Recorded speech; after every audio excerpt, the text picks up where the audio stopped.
نیت کی اہمیت صحیح بخاری کی اس حدیث سے واضح ہوتی ہے کہ سرکار دو عالم صلی اللہ علیہ وآلہ وسلم نے ارشاد فرمایا انما الاعمال بالنیات، اعمال کا دار و مدار نیتوں پر ہے، اعمال کا دار و مدار نیت پر ہے، یعنی اے ثواب الاعمال بالنیات، اعمال کا ثواب نیتوں پر ہے، جس طرح کی نیت ہوگی اتنا ہی اس قدر اس کو اللہ رب العزت کی بارگاہ سے ثواب ملے گا۔ یہ تو نیت کی اہمیت تھی۔ اب نیت کی حقیقت کیا ہے؟ نیت کہتے ہیں عقد القلب علی الفعل، کسی کام کے کرنے پر دل کا پختہ ارادہ، یہ نیت ہے۔ نیت کی یہ حقیقت ہے۔ حقیقت میں نیت دل کے ارادے کو کہا جاتا ہے، زبان کے ساتھ کہنا نیت نہیں ہے بلکہ دل کے ارادے کو نیت کہا جاتا ہے۔ ہاں البتہ اسی دل کے ارادے کو زبان کے ساتھ اس کا تلفظ کر لینا، اس کو زبان کے ساتھ دہرا لینا، یہ جائز ہے، مستحب ہے، اور اس کی اصل نبی پاک صلی اللہ علیہ وآلہ وسلم کے عمل سے ثابت ہے۔ حج، عمرہ، نماز، روزہ، اعتکاف، قربانی، یہ دیگر جو ہم اعمال صالحہ کرتے ہیں، ان کی دل میں نیت ہونا یہ ضروری ہے۔ دل میں ہی ہونے کو نیت کہا جاتا ہے۔ البتہ دل میں جو نیت ہے اس کا تلفظ کر لینا، اس کو زبان سے ادا کر لینا، نبی کریم صلی اللہ علیہ وآلہ وسلم کی احادیث سے اس کی اصل ثابت ہے، اور امت کے اسلاف سے یہ چیز ثابت ہے کہ اگر اسی دل میں نیت کو تلفظ کر لیا جائے، زبان کے ساتھ ادا کر لیا جائے، تو یہ جائز اور مستحب اور بہتر عمل ہے، یعنی تاکہ دل اور زبان دونوں ایک ہو جائیں اور دل اور زبان دونوں مل جائیں۔ ہم زبان سے کہنے کو نہ تو فرض کہتے ہیں، نہ ہی واجب کہتے ہیں، نہ فرض ہے، نہ واجب ہے، نہ ضروری ہے۔ کوئی بندہ نہیں کہتا تو کوئی حرج نہیں ہے۔ اگر کوئی بندہ زبان سے ادا کر لیتا ہے، اس نیت کو زبان سے تلفظ کر لیتا ہے، تو یہ مستحسن ہے، جائز ہے۔ اسلاف امت کے اس پر اقوال موجود ہیں، اور اس کی اصل نبی پاک صلی اللہ علیہ وآلہ وسلم کی حدیث سے ثابت ہے۔ سیدہ ام المومنین عائشہ صدیقہ رضی اللہ تعالیٰ عنہ فرماتی ہیں کہ نبی پاک صلی اللہ علیہ وآلہ وسلم جب اپنے کاشانہ اقدس میں در دولت میں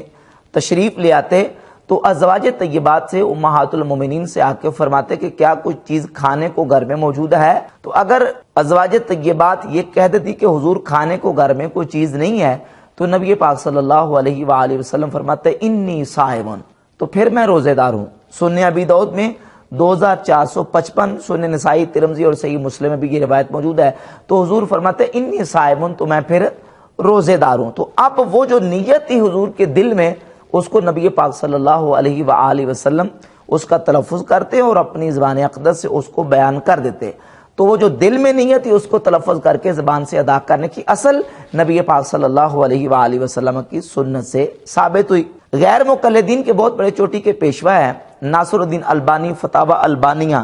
صفحہ نمبر 333 پر لکھتے ہیں کہ رسول اللہ صلی اللہ علیہ وآلہ وسلم نے حج اور عمرہ کا تلبیہ زبان سے ادا کیا تھا،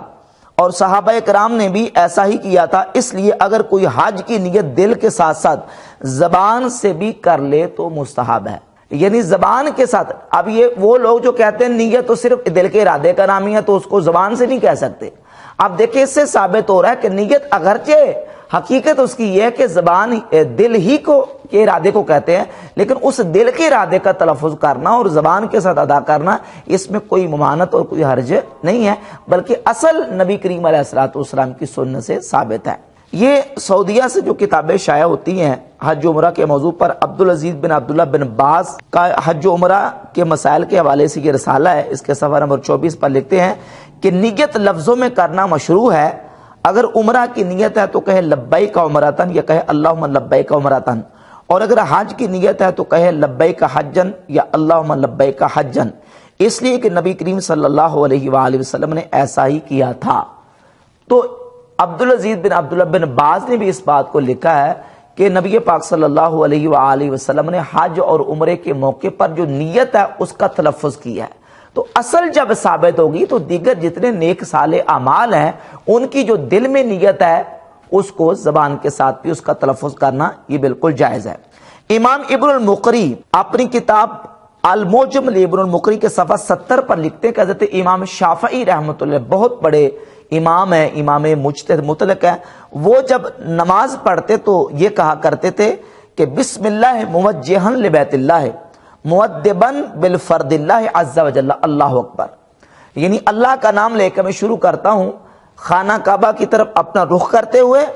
اور اللہ کے فرض کو ادا کرنے کے لیے پھر یہ کلمات کہہ کے امام شافعی رحمۃ اللہ اللہ اکبر کہتے تھے۔ اسی طرح امام شافعی رحمۃ اللہ کی کتاب ہے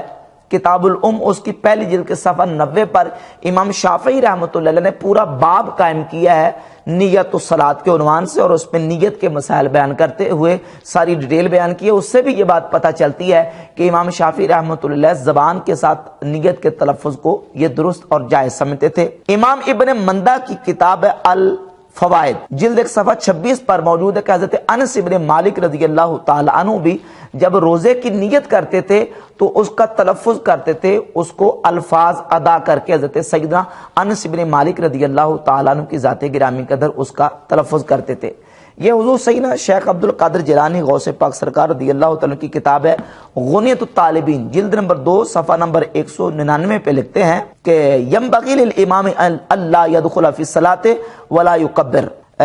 فرماتے ہیں کہ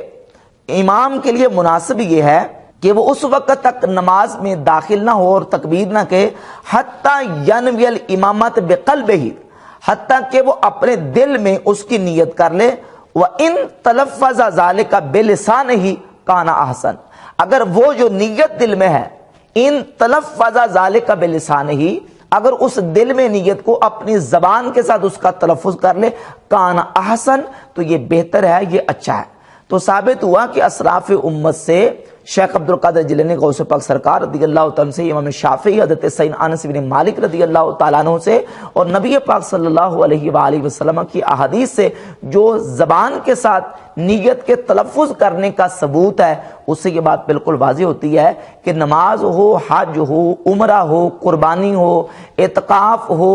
روزہ ہو، ان نیک اور صالح اعمال کے لیے زبان کے ساتھ تلفظ کرنا نیت کا یہ جائز۔ نیت اگرچہ حقیقت ہے، نیت دل کا ارادہ ہے، کوئی زبان کے ساتھ نہیں کہتا تو کوئی حرج نہیں ہے، لیکن اسی نیت کو اگر زبان کے ساتھ دہرا دے تاکہ دل اور زبان دونوں جو نا وہ ایک ہو جائیں تو یہ بہتر ہے، اچھا ہے، اس میں کوئی گناہ والی بات نہیں ہے۔ اگلا مسئلہ آ گیا رمضان شریف کے روزے کی نیت۔ وَبِصَوْمِ غَدٍ نَوَيْتُ مِنْ شَهْرِ رمضان، جس طرح میں نے پہلے وضاحت کر دی ہے کہ نیت دل کے ارادے کو کہتے ہیں، زبان کے ساتھ تلفظ کرنا ضروری نہیں ہے، لیکن دل کے ارادے کو زبان کے ساتھ ادا کر لینا یہ بہتر ہے، اس میں کوئی گناہ اور حرج والی بات نہیں، کوئی نہیں کرتا تو نہ کرے، لیکن اسی دل کے ارادے کو زبان کے ساتھ اگر ادا کر لیں تو اسلاف امت سے میں نے حوالہ جات سے ثابت کیا کہ یہ بالکل مستحسن ہے، جائز ہے۔ اب رہ گئی بات روزے کی نیت پر اعتراض کی، لفظ غدن پر جو اعتراض کیا جاتا ہے کہ دیکھیں جی، جو سورج غروب ہونے کے بعد رات آتی ہے اور اس کے بعد جو دن آتا ہے، ان دونوں کو الیوم کہا جاتا ہے، وہ ایک ہی دن میں شامل ہیں، تو غدن کہتے ہیں وہ دن جو آنے والا کل ہے اس کو غدن کہا جاتا ہے۔ تو آپ رات کے وقت سحری کے وقت نیت کرتے ہیں اور کہتے وَبِصَوْمِ غَدٍ نَوَيْتُ مِنْ شَهْرِ رمضان، میں نے کل کے روزے کی نیت کی، تو جو صبح آنے والی وہ کل نہیں ہے، کل تو وہ جو اس کے بعد آنے والا کل ہے، تو لہذا لفظ غدن کا استعمال یہاں عربی اعتبار سے درست نہیں ہے۔ تو اس کا جواب یہ ہے کہ یہ لوگ جو اعتراض کرتے ہیں یہ عربی گرامر سے اور عربی کے کلمات کے اطلاقات سے بے خبر ہیں، اور ان کی عدم واقفیت کی وجہ سے یہ ان کو اشکال اور ان کے دل میں ایک ذہن میں اعتراض پیدا ہوتا ہے۔ احادیث طیبات میں لفظ غدن آنے والے کل کے لیے بھی استعمال ہوا ہے، اور جو کلمہ غدن ہے وہ اگر رات کے وقت کہا گیا تو صبح کے لیے استعمال ہوا ہے۔ جس طرح ہم نیت جو کرتے ہیں وہ رات کے وقت کرتے ہیں، جب تک صبح صادق نہیں ہوتی، صبح صادق سے ہونے سے پہلے کا جو وقت ہے وہ لیل میں داخل ہے، اور صبح صادق کے بعد کا جو وقت ہے وہ نہار میں داخل ہے۔ اب نبی پاک صلی اللہ علیہ وآلہ وسلم کی احادیث سے جو ہمیں بات واضح ہوتی ہے اور سامنے آتی ہے، اس سے یہ بالکل مسئلہ واضح ہو جاتا ہے کہ غدن کا کلمہ اگر رات کے وقت کہا جائے تو صبح کے لیے غدن کا کلمہ استعمال کیا جاتا ہے۔ نبی پاک صلی اللہ علیہ وآلہ وسلم نے بدر شریف کے موقع پر اپنے صحابہ اکرام رضی اللہ تعالی عنہم کو جمع کیا۔ مسند بازار کی جلد نمبر 1 صفحہ نمبر 215 پہ روایت کا نمبر 281 موجود ہے۔ حضرت انس ابن مالک رضی اللہ تعالی عنہ فرماتے ہیں کہ جعل رسول اللہ صلی اللہ علیہ وسلم یرینا مسارع القوم لیلۃ البدر، یعنی بدر صبح ہونے والی تھی جنگ، اس سے پہلے جو رات تھی، رات کے وقت حضور اقدس صلی اللہ علیہ وآلہ وسلم نے اپنے صحابہ کرام کو جمع کیا، اور صحابہ کو جمع کر کے مشرکین مکہ کے مرنے کی جگہوں کو، ان کے مسارے کو حضور نے دکھایا اور فرمایا ھذا مسرع فلان غدن انشاءاللہ تعالی، انشاءاللہ تعالی صبح فلاں کافر یہاں مرے گا، فلاں کافر یہاں مرے گا، فلاں کافر یہاں مرے گا۔ تو رات کے وقت نبی کریم علیہ الصلوۃ والسلام نے آنے والی جو صبح تھی اس کے لیے غدن کا کلمہ استعمال کیا۔ تو اس سے بات بالکل واضح ہوئی کہ رات کے وقت جو بات کی جائے صبح کے لیے، دن کے وقت اس کے لیے غدن کا کلمہ استعمال کیا جاتا ہے، اور حضور علیہ الصلوۃ والسلام نے خود استعمال کیا۔ اور اس کلمے کے اور اس مکالمے کے رات کے وقت ہونے پر بہت سارے اور دلائل موجود ہیں۔ امام موسیٰ بن عقبہ نے اپنی کتاب المغازی میرے پاس موجود ہے، اس کے صفحہ 131 پر اور 132 پر امام موسیٰ بن عقبہ اپنی مغازی میں لکھتے کہ یہ بات اور یہ مکالمہ نبی پاک صلی اللہ علیہ وآلہ وسلم نے رات کے وقت صحابہ کرام علیہ رضوان سے کیا ہے۔ اسی طرح امام بہقی نے دلائل النبوہ کی جلد نمبر 3 صفحہ 87 پہ لکھا ہے کہ یہ مکالمہ حضور علیہ الصلوۃ والسلام نے صحابہ کرام سے رات کے وقت کیا ہے۔ اور یہ مغازی موسیٰ بن عقبہ وہ کتاب ہے جس کے بارے میں امام مالک رحمۃ اللہ فرماتے ہیں علیک بمغازی موسیٰ، تجھ پر مغازی موسیٰ بن عقبہ لازم ہے، اس کو پکڑ لے۔ اور یہ امام موسیٰ بن عقبہ المتوفی 141 ہجری، یہ امام مالک کے بھی استاد ہے، امام شعبہ بن حجاج کے استاد ہے، امام سفیان ثوری، امام سفیان بن عیینہ، بڑے بڑے ائمہ محدثین کے استاد ہیں۔ انہوں نے بھی یہ بات لکھی ہے کہ یہ جنگ بدر میں حضور علیہ الصلوۃ والسلام کے یہ مکالمہ صحابہ کرام علیہ رضوان کے ساتھ رات کے وقت ہوا ہے۔ اور اسی طریقے سے ایک اور دلیل اس پر موجود ہے کہ نبی پاک صلی اللہ علیہ وآلہ وسلم کی بارگاہ اقدس میں ایک عربی آئے، ایک پینڈو شخص، اور انہیں حضور علیہ الصلوۃ والسلام کی بارگاہ اقدس میں آ کے عرض کی، یا رسول اللہ میں نے رات کو چاند دیکھا ہے، رمضان شریف کا چاند میں نے دیکھ لیا ہے۔ تو جب رات کے وقت چاند دیکھنے کے بعد وہ نبی پاک علیہ الصلوۃ والسلام کی بارگاہ اقدس میں آ کے گواہی دیتے ہیں۔ صحیح ابن حبان میں 3446 نمبر حدیث ہے، نبی پاک علیہ الصلوۃ والسلام نے اس آنے والے اعرابی کو فرمایا نادی فی الناس فلیصوموا غدن، لوگوں کو جا کے ندا کر دو، اعلان کر دو کہ پس صبح کو وہ روزہ رکھیں۔ چاند دیکھنے کے بعد رات کو نبی پاک علیہ السلام کی بارگاہ میں وہ شخص آئے اور آ کے جب کہا کہ میں نے چاند دیکھا ہے، تو اسی رات کو رسول اللہ صلی اللہ علیہ وسلم نے ان کو فرمایا نادی فی الناس فلیصوموا غدن، لوگوں کو جا کے ندا دے دو اور ان کو اعلان کر دو کہ صبح کے وقت روزہ رکھیں۔ تو حضور نے رات کے وقت آنے والی جو صبح تھی اس کے لیے غدن کا کلمہ استعمال کر کے یہ بات واضح کر دی کہ غدن کا جو کلمہ ہے وہ آنے والے کل کے لیے بھی استعمال ہوتا ہے، اور رات کے وقت اگر صبح کے جو دن کے لیے جو آنے والی صبح ہے، نہار ہے، اس کے لیے بھی غدن کا کلمہ استعمال ہوتا ہے۔ تو وبصوم غد نویت من شہر رمضان کا معنی یہ ہے، چونکہ یہ نیت رات کے وقت کی جاتی ہے، معنی یہ کہ آنے والی جو صبح ہے میں اس کے روزے کی نیت کرتا ہوں، لہٰذا عربی اعتبار سے بھی یہ بالکل درست ہے۔